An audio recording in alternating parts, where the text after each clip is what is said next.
आप लोगों को ये जान करके सुखद आश्चर्य होगा कि वही श्रीमद् भगवद गीता के 700 श्लोकों का कविता में अनुवाद करने का काम गुरु गोविंद सिंह जी ने किया, गोविंद गीता के नाम से।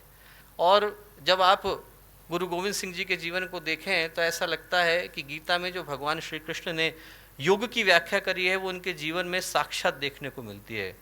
दूसरे अध्याय में जब भगवान श्री कृष्ण कहते हैं बुद्ध युक्त तो जहाती है उभय सुकृत दुष्कृते तस्माद् योगा युज्वस्व योग कर्मसु कौशलम। योग कर्म का शिखर पर जाकर के उपस्थित हो जाना है। और वैसा ही जीवन गुरु गोविंद सिंह जी का था। उनके व्यक्तित्व का एक एक आयाम ऐसा लगता है जैसे हिमालय की चोटी पर जाकर के बैठ गया है। उनके विषय में बोलें तो ऐसा लगता है जैसे भगवान कृष्ण या गुरुदेव के विषय में बोल रहे हैं। 3000 के करीब पुस्तकें गुरुदेव ने लिखी, 24 गायत्री के महापुरुष चरण करे, इतना बड़ा संगठन खड़ा किया, साधक थे, संत थे, तपस्वी थे। व्यक्तित्व का हर आयाम शिखर पर था। और वैसा ही गुरु गोविंद सिंह जी के विषय में बोलते हुए लगता है।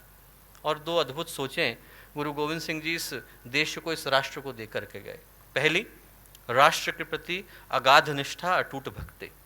आज यदि इस देश की पश्चिमी सीमाएं इतने सारे आक्रमणों को झेलने के बाद भी बिना किसी खरोंच के खड़ी हैं दोस्तों, तो उसके लिए यहाँ की भूमि, यहाँ की मिट्टी, यहाँ की धरती, यहाँ का आकाश, यहाँ का पानी, यहाँ की वायु एक एक सिख का कर्जदार है।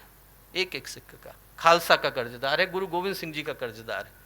क्योंकि राष्ट्र के लिए अपने आप को बलिदान कर देना उनने अपने स्वयं के परिवार से सिखाया। 4 पुत्र थे, 2 हत हो गए, 2 को चिनवा दिया गया। एक जो पुत्र थे युद्ध में मारे गए। जो चौथे सबसे छोटे थे लौट करके घर आए।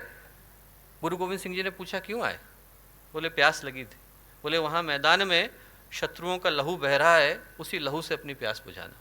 वापस भेज दिया। वो भी हत हो गए। 4 पुत्र मारे गए। माँ का हृदय था। माँ ने पूछा क्या कर रहे हैं?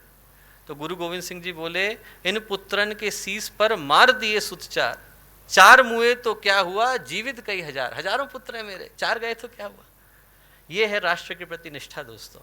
एक एक खून का कतरा बहा देना, एक एक सांस को सुपुर्द कर देना, ये राष्ट्र धर्म है। धर्म वो नहीं है कि हम मंदिर में जाएं, घंटे घड़ियाल बजाएं, भगवान के कान दुखाएं। धर्म वो है जब हम लोग राष्ट्र के प्रति अपने दायित्वों की रक्षा करते हुए अंतिम सांस को भी शहादत की तरह सुपुर्द कर देते हैं। वो राष्ट्र धर्म कहलाता है। और वो गुरु गोविंद सिंह जी ने हमें सिखाया। दूसरी जो चीज़ दी वो दी एकता, साथ साथ चलना। बड़ा दुख होता है जब लोग धर्म के नाम पर तोड़ने की भाषा का प्रयोग करते हैं। धर्म तोड़ना नहीं सिखाता, धर्म जोड़ना सिखाता है। धर्म गिरना नहीं सिखाता, धर्म उठना सिखाता है। धर्म बंटना नहीं सिखाता, धर्म मिटना सिखाता है। और ये गुरु गोविंद सिंह जी ने हमें सिखाया। हमारे YouTube चैनल शांति कुंज वीडियो गायत्री परिवार को सब्सक्राइब करें एवं बेल आइकन जरूर दबाएं ताकि गायत्री परिवार की विभिन्न गतिविधियों की जानकारी आपको मिलती रहे।